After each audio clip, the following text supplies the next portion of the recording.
Pero mga tol, natuwa lang ako kasi nakakuha ko yung Ghost Queen Legendary skin ng Archer Queen. Inatake ko lang yung mga Sour Elixir Code Drone.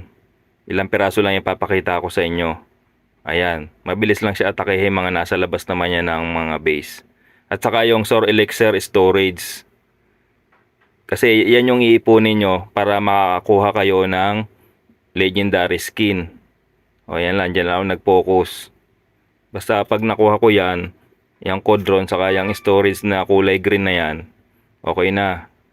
Di bali nang bumaba yung rank ko, basta ang mahalaga makuha ko yan kasi bihira magkaroon ng ganyang regalo ang Clash of Clans. Ngayon lang sila nagbigay ng ganyang skin na legendary pa. Yan yung mga i-unlock, napakarami, tingnan nyo yan. Kung hindi ko na mabilang kung ilan yan, i-unlock yan. Yan yung mga task na gagawin. Pero yan, magagawa mo sa pag-atake lang ng mga katulad ng sinabi ko kanina. Pagkatapos nyo ma-unlock lahat yan, tuloy pa rin ang pag-atake nyo. Kasi dapat mabuo nyo yung mash-up medal na 4,650.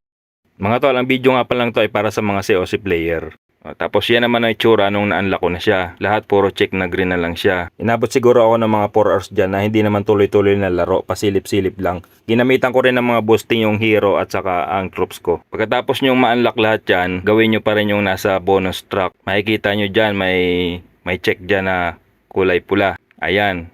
Dapat gawin nyo pa rin yung bonus track. Tuloy pa rin ang pag-atake nyo. At meron kayong makakuha dyan ng mga event boss. Tapos yan na, nakaipon ako ng 4,650 mass up medal. Yan ang pambili ng legendary skin. Ayan, nakita nyo, binili ko na. Tapos pumunta na ako sa parador, binihisan ko na yung aking Archer Queen. Ayan na, napakaganda. Mukhang malakas to. Mga tol, pag natapos nyo nga pala yung mga task doon, ang maiipon nyo lang na mash up medal ay nasa 3,500. Kaya kailangan mapunuan nyo yung 4,650. Kaya ang gagawin nyo, aatake pa rin kayo para makakuha pa kayo ng mga Sour Elixir, Code Drone at Storage para makaipon pa kayo ng mass up medal. Maraming salamat sa panonood. Please subscribe Pads Gaming.